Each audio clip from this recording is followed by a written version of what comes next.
c'est pas cher, c'est trop cher. C'est ça Quand que vous voulez c'est pas cher, c'est trop cher. C'est trop cher au moment où il faut indemniser. Et c'est surtout qu'en fait, c'est des porteurs de risques qui potentiellement, on l'a déjà vu par le passé, disparaissent dans le temps. Donc en fait, vous vous retrouvez à un moment donné avec des cotisations que vous avez payées pendant une certaine durée, à fond perdu. Et au moment du sinistre, le porteur de risque n'existe plus. Et là, vous avez pas forcément un autre porteur de risque qui reprend le risque. Lorsqu'un locataire ne paye pas son loyer, il ne paye pas non plus ses charges de copropriété, en général. Et donc tu as des couvertures de garantie loyer impayé qui vont prendre en charge un pourcentage de ton loyer. Exactement. Donc en fait, tu vas sur Internet aujourd'hui, je vais te trouver une garantie loyer impayé, pas cher, Jules. J'ai aucun problème avec ça. Avec 3 mois de carence. Si mon locataire ne paye pas son loyer pendant 6 mois, je ne vais toucher que 3 mois. Tu as des contrats de garantie de loyer impayé qui vont prendre 5, voire 6 mois sur 6 mois de loyer impayé. Et là, il faut justement être hyper attentif sur le calcul de ton rendement ou sur la projection de ton opération, bien prendre en compte justement tous ces frais pour ne pas avoir de mauvaises surprises.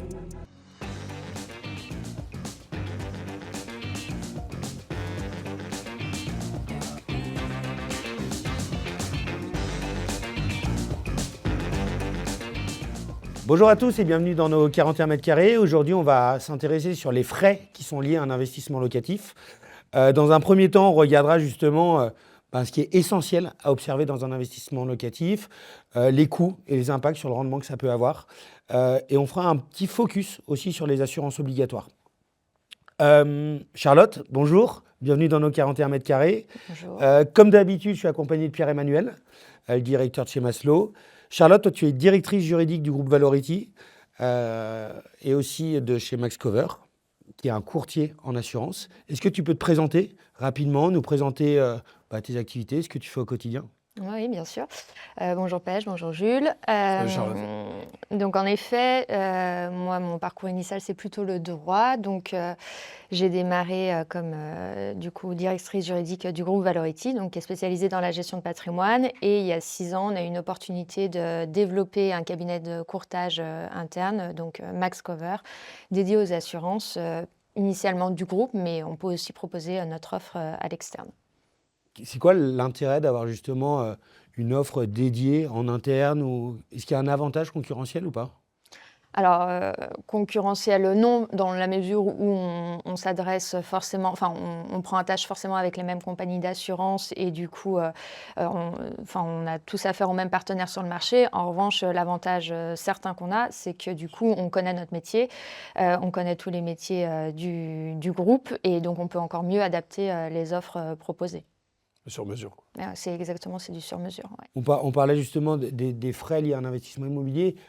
Pej, est-ce que toi, tu peux un petit peu nous récapituler les différents frais qui sont liés à un investissement immobilier, qui peuvent justement venir impacter le rendement d'un investisseur et qui parfois, on a l'habitude d'en parler, et on aime bien, nous, aller un petit peu chatouiller justement ces vidéos YouTube, cash flow positif, etc., où justement on oublie ce genre de frais. On oublie aussi l'intérêt d'être bien couvert. Charlotte, en préparant ce podcast, tu me disais qu'il n'y a pas que le prix à regarder. Oui, et l'assurance, ça rentre aussi en compte au moment où on a des dégâts ou au moment où on a des problèmes. D'ailleurs, le prix, c'est pas la première chose à regarder. C'est pas la première clairement. chose à regarder. Oui. Ok. Dans toutes les assurances, on trouvera toujours moins cher. Mais ça sera forcément au sacrifice de quelque chose. Donc c'est ça qui est intéressant. Ça concerne aussi l'investissement locatif. En fait, l'intérêt de l'assurance, c'est vraiment le jour où vous avez un problème. C'est-à-dire que c'est bien à sûr. ce moment-là que vous vous interrogez sur les conditions. Est-ce que vous allez vraiment être indemnisé ? Donc effectivement, c'est pas forcément le prix à regarder en Alors premier, ça, mais on plutôt reviendra les un peu après dessus. Toi, Pierre, justement, est-ce que tu peux me dire les différents frais qui sont liés à un investissement locatif et ce qu'on peut retrouver ou ce à quoi on doit être attentif, en tout cas en tant qu'investisseur ? Ouais, 3 catégories de frais. Les frais à l'acquisition, donc ce qu'on appelle généralement les frais de notaire. Donc effectivement, tu as une différence entre les frais de notaire dans l'ancien et les frais de notaire dans le neuf, donc ça peut être quelque chose. Tu as ton financement, puisque lorsque tu as ton financement, tu peux avoir des frais de courtage, tu peux avoir des frais de dossier bancaire, des frais de garantie. Donc en fonction de ta situation personnelle, ça peut être différent. Par exemple, je sais pas moi, les profs, ils ont des frais de garantie, des frais d'assurance qui peuvent être moins chers qu'un salarié Avec la lambda. CASEN, c'est ça ? Exactement. Et puis, tu as les travaux également, qui peuvent être des frais d'acquisition. Si tu achètes de l'ancien et que tu fais des travaux, c'est ça qui va entrer. Donc ça, on va dire, ce sont les frais qui sont au départ sur l'acquisition. Okay. Ensuite, tu as pendant la durée de vie de ton investissement. Pendant la durée de vie de ton investissement, tu as les frais de gestion. Okay. Donc les frais de gestion, c'est soit tu gères toi-même, soit tu fais gérer ton bien. Donc si tu fais gérer ton bien, tu vas payer des frais d'un administrateur de biens, tes charges de copropriété. Et puis, tu as également la fiscalité pendant ton investissement. Par exemple, ta taxe foncière. l'imposition sur tes loyers, donc comment tu loues ton bien, est-ce que tu le loues nu, est-ce que tu le loues meublé, comment tu vas être imposé sur tes loyers, et puis l'imposition à la sortie. Donc en fait, c'est tous ces éléments-là qui vont te permettre de faire la différence entre le rendement et la rentabilité. Là, merci. Et là, il faut justement être hyper attentif sur le calcul de ton rendement ou sur la projection de ton opération, bien prendre en compte justement tous ces frais pour ne pas avoir de mauvaises surprises, parce qu'on sait que nous, chez Maslow, on est attentif justement à ça aussi. C'est comment je prépare mon investissement et comment il ne me génère pas de stress dans le futur. Donc, Ouais, ben on va parler assurance avec Charlotte aujourd'hui. Il y a comment je sécurise mon investissement, puisque dans n'importe quel investissement locatif, il y a une chose qui est certaine, c'est tes dépenses. D'accord? Combien te coûte ton crédit, Jules, tous les mois? Il me coûte 1032 euros, ça tu le sais. La chose qui est incertaine, c'est les recettes. Le montant de mon loyer, quand est-ce que je suis payé, est-ce que je vais avoir de la vacance locative parce que mon logement est détérioré, est-ce que je vais pouvoir augmenter mes loyers ou pas. Donc c'est bien la partie recette qui est incertaine, c'est jamais la partie sortie. Donc c'est ça que nous, on essaye toujours de mettre quelques verrous dessus pour donner le plus de lisibilité à l'investisseur, qu'il investisse en toute connaissance de cause et qu'il n'ait pas peur, le moins de surprises possible. Ouais, c'est clair, et surtout qu'il puisse maîtriser justement cet investissement. Merci Pierre. Donc là, on a vu les frais au global sur un investissement immobilier. Charlotte, toi, est-ce que tu peux nous préciser justement les différentes assurances qu'on peut avoir dans un investissement immobilier? Quel type d'assurance? Je sais que ça s'adresse pas, toutes les assurances ne s'adressent pas uniquement aux particuliers, mais est-ce que déjà tu peux nous détailler justement quelle assurance, pour qui? Oui, alors il y a des distinctions à faire. En effet, il y a déjà des assurances dites obligatoires et d'autres dites facultatives ou optionnelles. Ok. Et après aussi, tout dépend de qui souhaite être rassuré et par quel biais. Donc, on peut avoir des assurances dites collectives quand on fait appel justement, quand on fait partie, on a confié notre bien par exemple à une agence immobilière, Ok. et donc on souscrit cette assurance par le biais d'un professionnel. Ou il y a des assurances dites individuelles qu'on souscrit directement. L'intérêt notamment de passer par un professionnel de l'immobilier, c'est pour bénéficier des services d'un courtier auquel en général il fait appel pour souscrire ses propres assurances et proposer du coup des assurances à ses clients. Donc si on doit faire une distinction, pour les professionnels, on va dire qu'effectivement il y a certaines assurances qui sont obligatoires. Généralement, c'est les assurances dites responsabilité civile professionnelle pour réglementer pour assurer leur activité, l'exercice de leur activité. Donc une agence immobilière, par exemple, va avoir une assurance responsabilité civile professionnelle Ok. en cas de faute, de mise en cause de sa responsabilité. Un promoteur va souscrire, par exemple, les assurances construction, qui sont des assurances effectivement obligatoires. Un particulier, lui, donc si on prend l'exemple de l'investisseur locatif qui est notre sujet, lui, effectivement, il a un certain nombre d'assurances à souscrire. Donc, le propriétaire investisseur, depuis la loi Allure, donc depuis 2014, il a effectivement une obligation de souscrire une assurance propriétaire non occupant, dite PNO, qui a vocation effectivement à couvrir les cas de mise en cause dans le cadre en cas de sinistre dans son logement. Excuse-moi Charlotte, PNO, avant d'aller plus loin justement, c'est quoi? C'est propriétaire? Propriétaire non occupant, donc ça veut dire Ok. qu'il est vraiment investisseur, il n'occupe pas son logement. Ok, très bien. Donc avant la loi Allure, il y avait que 50% des propriétaires qui s'assuraient pour ce risque. Ok. Depuis la loi Allure, c'est une garantie obligatoire, et d'autant plus qu'aujourd'hui, les banques, quand elles prennent une garantie hypothécaire sur le bien dans le cadre d'un financement, exigent forcément cette PNO parce qu'elles prennent une garantie sur le bien, et donc en cas de sinistre, elles veulent que le bien soit correctement assuré. Ok. Donc ça, c'est au niveau du propriétaire. Mais cette garantie, elle a vocation plutôt à jouer en second temps, parce que ce n'est pas l'occupant du lieu. Donc l'occupant du lieu, qui est du coup en général un locataire, ou dans le cas d'un propriétaire qui vit dans ce logement, lui a vocation à souscrire une assurance MRH, donc multirisque habitation, qui elle a vocation à notamment couvrir les dommages à ses biens en cas de sinistre. Donc c'est tout ce qui est dégâts des eaux, dommages électriques, en cas de vol, vandalisme, voilà. Ouais, ça, c'est l'assurance que C'est l'assurance du quotidien en fait. La résidence principale, C'est vraiment la l'assurance. tienne. Exactement. C'est l'assurance du quotidien, donc il y a un volet dommage, mais qui a aussi un volet responsabilité civile, responsabilité vie privée. Voilà, et cette assurance, elle peut aussi être souscrite par les propriétaires en cas de défaut d'assurance du locataire. C'est-à-dire que la loi Allure, elle aussi autorise depuis 2014 à souscrire pour le compte de son locataire, pour s'assurer que le bien soit correctement garanti. Parce que si le locataire ne souscrit pas, c'est une cause aussi potentielle de résiliation de... Est-ce que ça veut dire que si ton logement est vacant, en tant que propriétaire, tu dois souscrire ce type d'assurance ou ta assurance Non, propriétaire si de ton logement est dépenses. vacant, c'est juste une assurance propriétaire non occupant. Ok, très bien. Et il y a une troisième garantie, notamment quand on est en copropriété, donc plusieurs propriétaires qui, dans un même immeuble. Il y a l'assurance multirisque immeuble. Donc là, elle est souscrite encore par une personne morale, donc qu'elle syndique, pour le compte du syndicat des copropriétaires, et qui, elle, a vocation, cette fois-ci, plutôt à couvrir donc, la responsabilité en cas de dommage trouvant son origine dans les parties communes. Donc, une chute d'une tuile du toit qui cause un dommage à un tiers, effectivement, là, on mettra en jeu la multirisque immeuble. Très clair. Donc, si je résume, 2 grands types d'assurance. L'assurance pour les professionnels, Oui, l'assurance pour le propriétaire. Et dans l'assurance, justement, pour le professionnel, là, toi, tu fais la distinction entre le syndic et après tous ceux qui gravitent autour, l'agent immobilier, etc. C'est ça? oui, oui, oui. Ok, très bien. Au global, ou est-ce que toi, tu peux résumer justement sur les conditions de souscription de l'assurance? Qu'est-ce qu'il faut regarder, même si on sait qu'il y a une distinction justement entre professionnel et particulier? Au global, toi, le conseil que tu pourrais donner sur les clauses à regarder, j'ai compris, mais on en parlera quand même, Charles. Je sais que ça va t'énerver, on va parler des frais, parce que c'est quand même important pour un Ouais, investisseur. tout à fait. Mais avant justement de rentrer là-dedans, donne-nous les grands critères à regarder. Et après, on pourra peut-être regarder justement s'il y a des critères qui font varier le prix de cette assurance. Oui, alors au niveau des conditions de souscription de l'assurance, justement, il y a tout intérêt à s'adresser à un professionnel, notamment un courtier, parce que du coup, lui, il va vraiment être à même de prendre le besoin, d'effectuer une analyse de risque avec la compagnie et de proposer une offre qui correspond au risque potentiel. Ok. Qu'est-ce qu'il faut regarder quand on s'assure? Ce qu'il faut d'abord avoir en tête, c'est qu'une assurance, c'est d'abord un contrat. Donc en fait, c'est un contrat avec des conditions, des exclusions, et donc forcément, il faut bien regarder ces exclusions, dans quel cas ce contrat peut s'appliquer.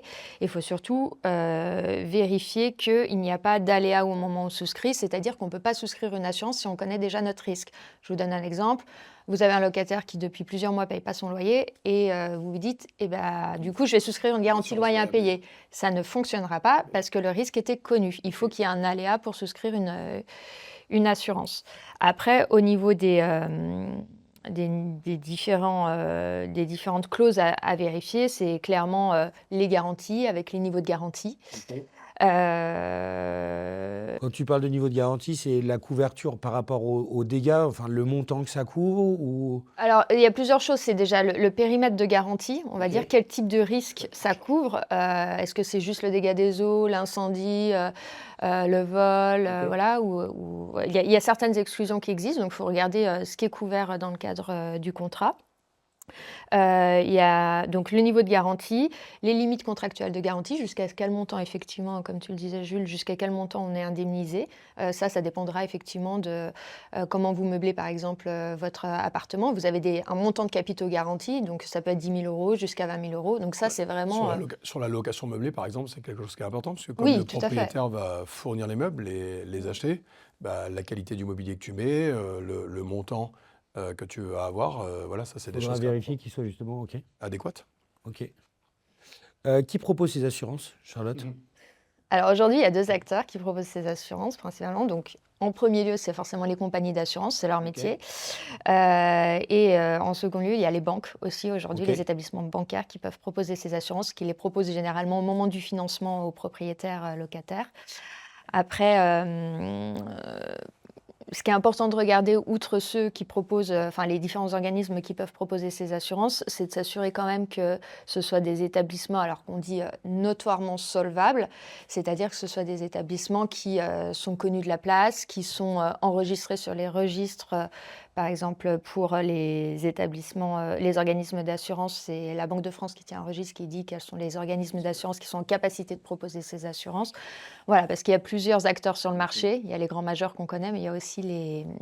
Donc là, c'est un langage un peu de juriste, mais en gros, ce qu'il faut d'abord regarder, c'est ce que ma compagnie d'assurance est capable, moi, de me rembourser si jamais j'ai... Oui, en fait, c'est vraiment regarder la qualité du porteur de risque. Parce qu'aujourd'hui, vous avez différents porteurs de risque sur le marché, qu'on dit plus exotiques, qui ne sont pas forcément en France, à l'étranger, voilà, par exemple.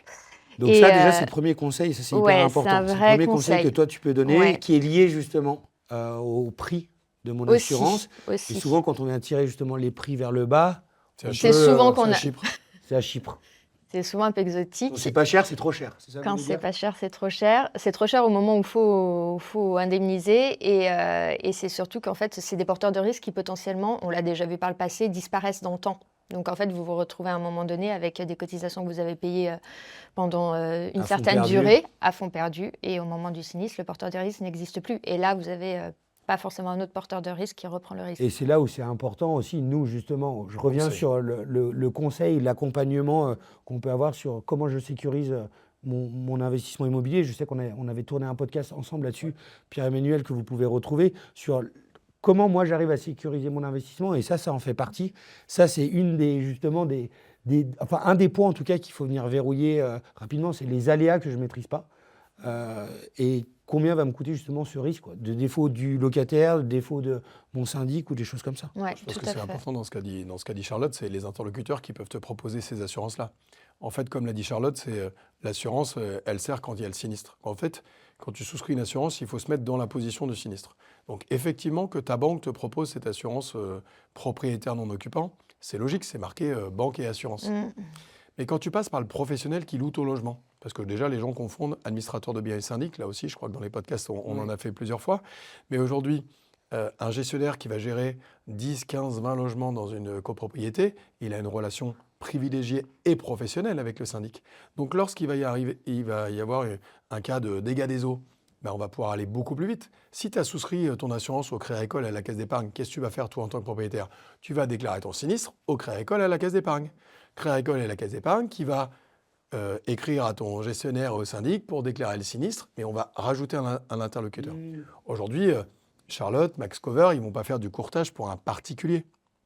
Ils vont faire du courtage pour des professionnels. Ça, on y Pour vient un avoir petit les peu meilleures après, conditions. justement. En tous les cas, moi, ce que je veux dire, c'est qu'aujourd'hui, je ne pense pas que ce soit la meilleure solution de souscrire en tant que particulier, si on prend le propriétaire non occupant et on arrivera sur d'autres garanties après, au travers d'un assureur individuel ou d'un banquier, pour que dans le cas du sinistre, ça soit réglé finalement rapidement. Plus ton professionnel, celui qui gère le bien, est proche du syndic ou gère plus de logements dans une copropriété, mieux la musique, elle se mettra en route rapidement. Ok. Alors, merci Pierre-Emmanuel. Justement, Charlotte, quel est l'intérêt d'un courtier d'assurance? Alors, C'est quoi la valeur ajoutée, justement? Parce que ce n'est pas le client final qui est en direct avec le courtier, oui. mais c'est un peu en lien avec ce que Pierre disait, justement. C'est à qui, moi, je dois faire confiance pour sécuriser au maximum mon investissement. Oui, alors en effet, aujourd'hui, les courtiers travaillent principalement avec des professionnels et pas en direct avec le particulier. Enfin, pour la partie assurance, pour la partie crédit, c'est un peu différent. Bien sûr. Voilà, vous pouvez plus facilement faire appel à un courtier. L'intérêt de faire appel à un courtier aujourd'hui, c'est clairement de bénéficier de contrats sur mesure et potentiellement de contrats qu'on dit affinitaires, qui ont été négociés en fonction des besoins du client professionnel, in fine pour les besoins de ses propres clients. Donc, par exemple, pour une agence immobilière, effectivement, un courtier va travailler sur le portefeuille de biens gérés par l'agence immobilière avec ses caractéristiques. Est-ce qu'il gère que du neuf? Est-ce qu'il gère plutôt de l'ancien, etc. pour essayer de trouver l'offre la plus adaptée. La plus concurrentielle, effectivement, ça reste aussi un critère, le tarif. Et puis l'avantage aussi de passer par un courtier, donc du coup, dans le cas d'un particulier, indirectement en passant par une agence, c'est effectivement aussi de pouvoir bénéficier d'un appui en cas de sinistre, parce que le courtier a quand même une relation privilégiée avec ses partenaires assurantiels. Ouais, Exactement. C'est ce que Pierre-Emmanuel disait. Et c'est pas la même relation, enfin, le poids n'est pas forcément le même et la relation n'est pas forcément la même d'un particulier à une compagnie ou d'un courtier auprès d'une compagnie. Comme dans n'importe quel sujet, si tu es assuré parce que tu gères 200 logements ou 2000 logements ou 20 000 logements, est-ce que tu as de meilleures conditions, de meilleures couvertures et un meilleur système de fonctionnement que si toi, tu as souscrit Seul un dans contrat ton coin, bien sûr. Oui, on mutualise Et un donc, risque en fait. Et Donc, le fait de mutualiser ce risque, le fait justement d'avoir aussi cette expérience, ça nous permet justement d'avoir des frais ou un coût qui peut être inférieur avec un niveau de couverture plus élevé et une meilleure Exactement. connaissance du marché. Ça, c'est Exactement. important. Ça, j'ai besoin que les gens l'entendent et le comprennent. Oui, oui. En fait, la mutualisation du risque, ça a plusieurs impacts. Le premier, effectivement, c'est sur le tarif, parce qu'effectivement, on peut négocier avec un volume un meilleur tarif auprès de la compagnie et donc, in fine, en faire bénéficier les clients de l'agence. Ça, c'est le premier. Le second impact, c'est sur la gestion de ce qu'on appelle la sinistralité, c'est-à-dire qu'en fait, les sinistres, effectivement, sont mutualisés entre eux. Et là où aujourd'hui, si vous souscrivez en tant que particulier direct, si vous avez de nombreux sinistres en cascade, vous pouvez in fine vous faire résilier par la compagnie. Comme pour la voiture. Et donc, voilà, comme pour la voiture, c'est un excellent exemple que tout le monde a en tête. Et ben, le fait d'être adhérent, entre guillemets, à un contrat collectif, votre risque est noyé avec celui des autres propriétaires et ou locataires. Et du coup, vous pourrez bénéficier sur la durée de l'assurance. En tout cas, la compagnie ne résiliera pas en regardant Ton contrat, toi. Ouais, voilà, bien sûr. la sinistralité d'un seul investisseur. Elle prendra en compte la globalité. Ok, super clair. Tu en parlais tout à l'heure justement, c'est intéressant. Est-ce qu'il y a une différence d'assurance entre le neuf, l'ancien avec travaux? Est-ce que là-dessus, il y a une distinction? Est-ce que c'est différentes assurances? Est-ce qu'il y a... Alors, on va dire qu'au niveau du propriétaire, du locataire, in fine, ils souscriront les mêmes assurances, la P&O, la MRH, qui sont obligatoires. En revanche, quand on est dans l'ancien, enfin, quand on fait des travaux dans Ok. son logement, effectivement, il y a d'autres assurances qui doivent être souscrites, qui peuvent être en général souscrites par les entreprises qui font les travaux ou par contractant général, exactement, ou par l'investisseur s'il prend en charge lui-même les travaux. Et donc là, c'est les assurances de la construction, donc une tout risque chantier, une dommage ouvrage, voilà. Mais ça, c'est des Ça, c'est assurances pour- qui joueront sur en amont. l'assurance pro. Voilà. On parlait justement de ces Ouais, deux distinctions, exactement. assurance particulière, assurance pro. Ouais, La différence, elle se fait uniquement sur la partie pro, ouais, tout entre à fait. neuf et ancien avec travaux. Dans tous les cas, c'est quand même un conseil à donner aux candidats investisseurs. Si tu achètes un Oui. appartement en ancien et que tu fais des travaux, de bien vérifier que le professionnel qui va faire les travaux Soit a Et ces soit fameuses correctement assurances, assuré. quoi. Bien sûr. Parce que c'est quand même assez rare que tu aies le devis en disant voilà, ça va te coûter 30 000 et que tu aies les annexes derrière en disant voilà les garanties que j'apporte. Parce que tu peux très bien souscrire des assurances, arrêter de les payer ou ne plus être couvert et la protection de tes travaux. Donc ça, c'est aussi un sujet parce que Ça, c'est un aussi de- important parce que ça un peut devis moins 10 ans. impacter, bien sûr. Vous avez une garantie aussi qui est indirecte via le notaire, c'est-à-dire que quand vous achetez dans le neuf pour la partie, effectivement, il y a des travaux qui sont réalisés par le promoteur tout le temps de la construction. Ouais, Le la coupe notaire, de il protégé. s'assure effectivement que le promoteur, Ok. au moment de vous faire passer l'acte, a les bonnes garanties, il s'assure qu'il a payé ses primes et Bien qu'il a sûr. assuré Là, toi, correctement. tu parles pour de grosses opérations. Nous, si Mais je pour reviens de- à cet pour exemple de de vidéo YouTube l'investisseur, cash flow ouais, ouais, positif, tout à fait. j'achète 20 000 € un Mm. appartement, je fais appel à un artisan pour refaire mon J'ai appartement. deux devis, j'en ai un à 20 000, un à 30 000. Ben, je vais prendre Je celui peux à faire 20 le 000. choix du 20 000. Je vais peut-être regarder ce qu'il y a dedans comme Il faut prestation, toujours demander mais aussi l'attestation. les assurances, parce que les assurances, ça coûte de l'argent aux artisans.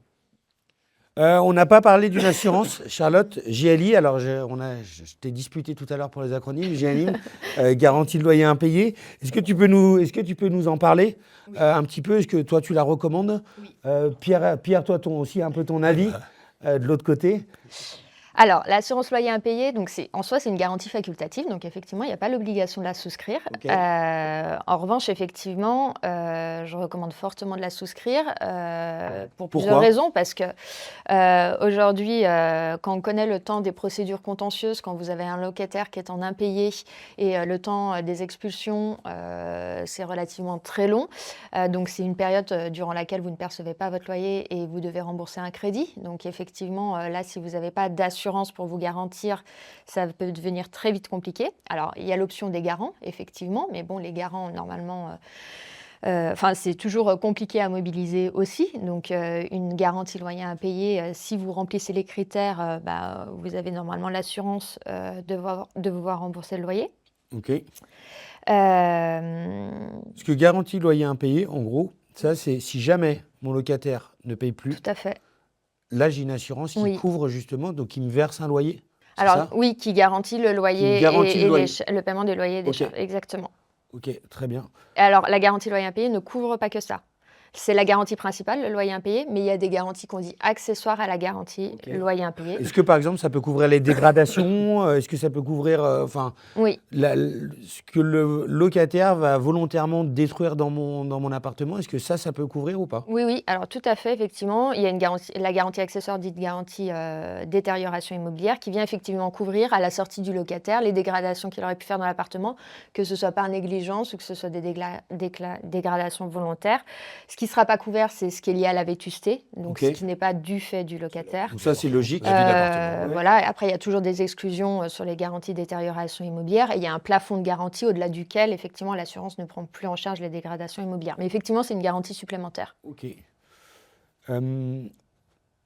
Les critères ou ce sur quoi il faut être attentif justement sur ce type d'assurance, est-ce que toi, tu as des conseils entre... j'ai 2 contrats d'assurance, pareil, loyer impayé. Est-ce qu'il y a des choses sur lesquelles il faut être attentif, moi, en tant qu'investisseur ou... Alors, oui, clairement, sur les assurances loyers impayés, c'est vraiment les clauses d'exclusion, à vérifier ce qui n'est C'est pas là où- pris en charge c'est là où il y a le et plus regarder de que les cas. clauses d'exclusion ne soient pas trop larges. C'est encore une fois l'intérêt de passer par une agence immobilière qui, elle, aura négocié un contrat qui couvre au maximum ses propriétaires. Donc oui, c'est vraiment... Les garanties loyers impayés, c'est ce qu'on appelle une niche dans le métier des assurances. Il y a très peu de porteurs de risques sur la Ok. garantie loyer impayé sur le marché, contrairement à une assurance habitation. Voilà, il y a très peu de porteurs de risques. Donc moi, ce que je conseillerais d'abord, c'est de prendre un porteur de risque historique, parce qu'il y en a Ok. beaucoup qui disparaissent aussi. Et donc le jour où vous êtes sinistré, il faut que vous puissiez être indemnisé. Et effectivement, après, regardez d'avoir les plus larges garanties pour être couvert au mieux. Ouais. C'est là où il y a le plus d'écart.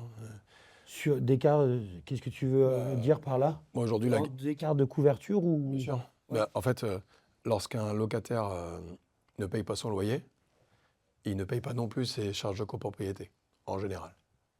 Et donc, tu as des couvertures de garantie loyer impayé qui vont prendre en charge un pourcentage de ton loyer. Exactement. Donc, en fait, tu vas sur Internet aujourd'hui, je vais te trouver une garantie loyer impayé pas cher, Jules. J'ai aucun problème avec ça. Avec 3 mois de carence. Donc, ça veut dire que si mon locataire ne paye pas son loyer pendant 6 mois, je ne vais toucher que 3 mois. Tu as des contrats de garantie de loyer impayé qui vont prendre 5, voire 6 mois sur 6 mois de loyer impayé. On avait fait un podcast sur le recouvrement des loyers, qui a très bien marché d'ailleurs, parce que en fait, c'est comment je récupère, comment je récupère l'argent, la négociation, le fait qu'aujourd'hui, à quel moment se met en œuvre la garantie loyer impayé. Ouais. Un loyer impayé, c'est quoi? C'est 2 échéances de loyer. Je dois payer mon loyer le 5, le 6, je ne suis pas en loyer impayé, je suis en retard de loyer. Le 5 du mois d'après, je suis en loyer impayé. D'accord? On l'avait bien expliqué dans le podcast, je trouve. Mais donc, c'est là où il y a le plus de différence. Si je te prends 60 ou 80% de ton loyer impayé, je vais être moins cher que si je te prends 100%. Si je te prends 3 mois de carence, je vais être moins cher que s'il y a pas de carence. Est-ce que je vais te payer le loyer que ton locataire te doit? Mais le locataire, il paye 70% des charges de copropriété dans un loyer. Donc, s'il ne paye pas ni son loyer, ni les charges. Donc, en fait, c'est hyper important. Et effectivement, ça ne s'appelle pas correctement. On dit garantie de loyer impayé, mais c'est garantie loyer impayé, dégradation. Et ça peut être vacances vacances locatives. locatives. Donc, c'est-à-dire, je n'ai pas de locataire.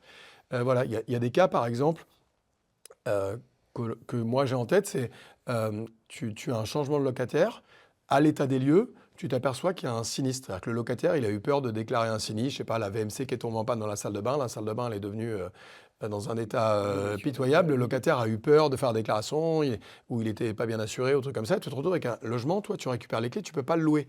Donc tu vas te retrouver avec une vacance locative. C'est pas trop de ta faute. Donc tu vas faire une déclaration, une expertise, des travaux. Là aussi, comment tu es couvert. Donc c'est évidemment très important d'avoir une très bonne assurance loyer impayé.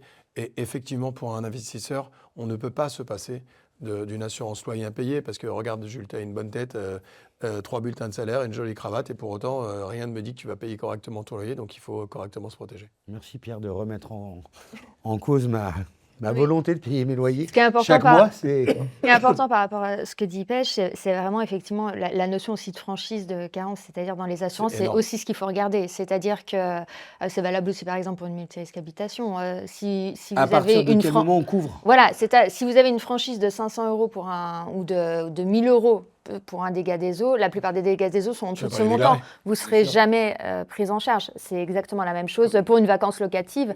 Si vous avez 3 mois de franchise, ça veut dire, voilà, globalement, vous arrivez à remettre en location dans une période assez courte. Si vous avez 3 mois de franchise, vous ne déclarez jamais votre sinistre et ces 3 mois sont pour vous, clairement. En fait, sont c'est pour une l'investisseur.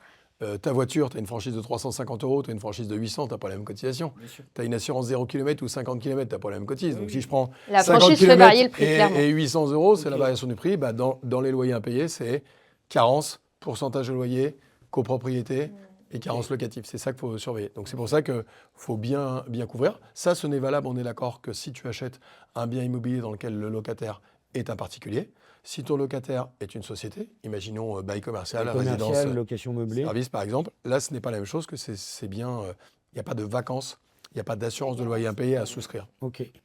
Oui, puisque tu es protégé par un bail commercial. Enfin, Exactement. OK. Au locataire un professionnel. OK, ça c'est très clair. Merci Charlotte pour tes réponses. Donc, si je résume, euh, deux types d'assurances, les assurances professionnelles, les assurances particuliers. Mhm. Ce qu'il faut regarder, c'est avec qui je souscris. Exactement. Donc, pas d'assurance ou pas d'assureur Sur assurance. exotique où tu sais qu'il peut y avoir un problème justement au moment où tu as un dégât ou un sinistre. Et le vrai conseil, c'était justement cette garantie loyer impayé, qui est pour vous deux importante parce que je ne savais pas, moi, qu'elle protégeait de la vacance locative. Aussi. Donc, vacances locatives, Alors, dégradation. toutes et les loyer garanties ne impayé. le proposent pas, mais voilà, un des conseils, c'est d'en souscrire une qui propose également cette Ok. garantie. OK. Je rappelle quand même, ce qui est quand même très important, que toutes ces dépenses sont déductibles de tes revenus. Donc, d'accord ? Donc, il y a une différence. Aujourd'hui, quand ton assurance multirisque habitation de ta résidence principale, tu la payes. Ton assurance propriétaire non occupant de ton investissement locatif, tu la payes, mais tu la déduis de tes revenus. Donc, C'est pas à fond ne dans le faisons choix. pas de l'économie de bout de chandelle pour 20 € par an. C'est très important. Voilà. Et donc, ton assurance loyer impayé, qui va te couvrir le plus possible ou le mieux possible sur la carence, les loyers impayés et les dégradations. Là également, si je paye 70 €, 90 €, 100 €, par an, je vais les passer en charge. En charge. Donc ça, c'est intéressant parce qu'au final, bien se couvrir correctement, bien accompagné, c'est aussi quelque chose qui peut, protéger mon rendement et surtout pas forcément le dégrader puisque je viens le déduire et le passer en charge. OK, top. Est-ce que vous pouvez nous donner les bonnes pratiques justement sur un sinistre ou comment je déclare, quand je déclare, à quel moment je dois déclarer? Pierre, toi, tu parlais parfois d'un locataire qui pouvait avoir peur de déclarer un sinistre. En tant qu'investisseur ou en tant que propriétaire, moi, à quel moment je dois déclarer sinistre? C'est quoi les bonnes pratiques? Toi, Charlotte, tu parlais de mise en relation, d'être proche de mon interlocuteur qui me couvre. C'est quoi, si on résume selon vous, c'est quoi les bonnes pratiques à avoir? Alors, quand on rencontre un sinistre, effectivement, c'est pas une partie de plaisir en général. C'est stressant C'est pour un stressant. investisseur. Donc, en fait, la première chose à faire, clairement, c'est de vérifier qu'on est correctement assuré, regarder si on a son contrat. Et là, on regrette Si on d'être est- allé sur Internet et Voilà. taper qui est le moins cher.com. Exactement. Vérifier qu'on est bien à jour du paiement de sa cotisation Ça te fait également. plaisir quand Voilà. les gens ils regrettent, Charlotte. Je sais que. Non, non, Ça non. c'est quoi? Ça, ils ont bien fait de choisir le moins cher. Non, mais voilà, clairement vérifier qu'on a bien son contrat, qu'on est à jour du paiement de sa cotisation. Donc ça, c'est la première chose. Une fois qu'on a vérifié ça au préalable, l'urgence, c'est de déclarer effectivement son sinistre. Donc il faut le faire quand même assez rapidement Est-ce et qu'il y a ne un pas délai? trop tarder. Alors en général, c'est entre 2 et 5 jours à compter de la connaissance des faits. Pas forcément de la survenance du sinistre, parce que je dis un exemple, vous partez en vacances, vous êtes des eaux. absent, il y a un dégât des eaux pendant que vous n'êtes pas là. Si on dit que c'est dans les 2 à 5 jours à compter du dégât des eaux, vous ne pouvez pas le deviner, vous n'êtes pas là. Non, c'est à côté du moment où vous rentrez que vous en prenez connaissance. En moyenne, je c'est reprends ça. par exemple l'exemple de Pierre-Emmanuel, du locataire qui n'a pas déclaré le problème de VMC. Moi, en tant que propriétaire, à partir du moment où je constate, même si ça fait 6 mois, là, j'ai 2 à 5 jours à partir du moment où moi je le constate. Oui, tout à fait. En général, c'est les délais qui sont prévus dans les contrats. En général, voilà. Donc, le conseil, c'est déclarer rapidement. Ensuite, c'est de déclarer à la bonne personne. Voilà, ne pas se tromper. Donc, en général, les compagnies d'assurance, dans vos contrats, vous avez des services sinistres avec des adresses mail, un service assistance aussi que vous pouvez appeler pour vous accompagner dans le cadre de votre déclaration de sinistre. en ligne aussi. Voilà, c'est des hotlines, voilà. Alors après, quand vous faites appel à un courtier, l'avantage, c'est que vous lui transmettez et c'est lui qui gère ensuite la déclaration concrète à la compagnie.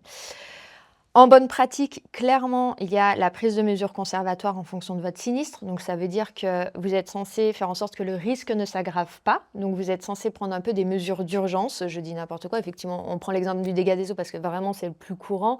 Il faut couper l'eau. Enfin, il faut arrêter l'eau et arrêter que ça semble logique, mais ce n'est pas toujours le cas. Voilà. Donc, vous êtes censé prendre les mesures d'urgence appropriées pour faire en sorte que le sinistre ne pas dégrader justement. Exact, que ça ne s'aggrave pas plus. Et puis ensuite, c'est recueillir un maximum d'éléments circonstanciés pour la compagnie. Donc des photos, des témoignages, un procès-verbal un procès-verbal de la gendarmerie si vous avez eu une agression, une dégradation, un vol. Voilà. Donc c'est recueillir tous les éléments circonstanciés qui vont servir à prouver à la compagnie que vous avez subi un sinistre et dans quelles circonstances, voilà, pour étayer votre dossier. Et ensuite, c'est la compagnie effectivement là qui prend le relais avec la désignation d'un expert qui va venir évaluer les dommages et ensuite la compagnie qui viendra indemniser sur rapport de l'expert. Donc si on veut éviter le parcours du combattant que vient expliquer Charlotte, si on s'adresse, nous, à la population qui nous regarde, l'investisseur, j'ai acheté un truc à 100 km de chez moi ou 300 km de chez moi, la gestion déléguée, l'état des lieux, ce que tu viens de dire sur les photos, étant donné que tu prenais ton exemple, moi, la personne qui va faire la visite du logement va prendre des photos, j'ai les photos avant, j'ai les photos après, j'ai les dégradations, j'ai ce dégât des eaux pas réparé ou cette VMC pas réparée. Enfin, je veux dire, t'es soulagé, tu t'occupes de rien et t'as pas souscrit une assurance individuelle sur laquelle tu vas devoir faire des marches. Et ça va être complexe. En tous les cas, ça va te demander du temps de cerveau disponible. Hein. C'est aussi simple que ça.